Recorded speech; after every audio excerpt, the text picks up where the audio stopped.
Hello friends இன்றைக்கு night எங்கள் வீட்டில் தோசை, சிறுதானிய தோசை அண்டு வேர்க்கடலை சட்னி.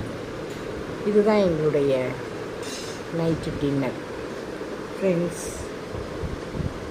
இந்த சிறுதானிய தோசையும் வேர்க்கடலை சட்னியும் யாருக்கு பிடிக்குதோ அவங்க லைக் பண்ணுங்கள், ஷேர் பண்ணுங்கள், கமெண்ட் பண்ணுங்கள் அண்ட் சப்ஸ்கிரைப் பண்ணுங்கள். ஃப்ரெண்ட்ஸ், யாருக்கெல்லாம் இது பிடிக்குதோ அவங்க ஏதாவது கமெண்ட் பிடிச்சாலும் பிடிக்கலனாலும் கமெண்ட் போடுங்க. நைட்டு டின்னரை ஸ்கிப் பண்ணாமல் சாப்பிடுங்க. ஃப்ரெண்ட்ஸ், எல்லோரும் சந்தோஷமாக இருங்க. Thank you friends. Good night.